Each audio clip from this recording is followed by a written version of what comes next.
Anaaf hin milkaa'in jireenyi si'in malee isan jedhe miti kan kee ta'u malee.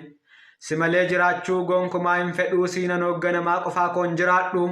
Irruun koos guutamee yoon ta'es sooressa warqeedhaaf birriin yoo guutes gombisaa koo keessa. Yoo siin qabaanne anaaf maal bu'aansaa jireenyi dacheerraa hunduu kiyya ta'ee bitaaf mirga kootti birriin yoo tuulame. Ani hin barbaadu jireenya gooftaan qabnee jireenya xiqqoonaaf wayya kan gooftaan naaf kenne. Yoon karoorsee yaadu jireenya fuulduraa sirra adda bee yoon jalqabe karaa. Anaaf hin milkaa'in jireenyi si'in alaa isan jedhe miti kan keetu naaf caalaa. Karoora koo dursee siinan mari'adhaa maaliifan si dhoksaatu abbaa koodhaa. Ani hin gowwamuu lammatan jeeqamuu si malee dhimma koo hormatti hin himu. Qofaa koo karoorsee eessayyuu hin ga'u sirra adda baanan nan beekan milkaa'u.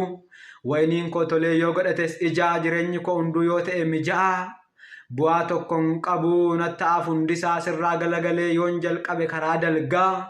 Jireenya barbaachaaf yoon cabsee ceedaangaa. Anaaf hin milkaa'in jireenyi si'in malee isan jedhe miti kan kee ta'u malee. Yemmuun manaa ba'u deemsa karaa dheeraa maqaa kee waammadhe anis milkaa'eeraa.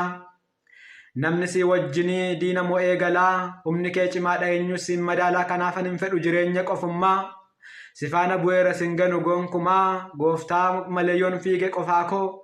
Akkan hin milkoofne na beeka garaan koo kanaafan hin fedhu jireenya siin alaa. Si faana bu'eeraa sin ganu gonkumaa hundumaarraa naaf situ anaaf caalaa. Sirra adda bee yoon fedhe daandii biraa jecha kee dhiise yoon jalqabe karaa biraa. Anaaf hin milkaa'in jireenyi siin malee isan jedhe miti kan kee ta'u malee.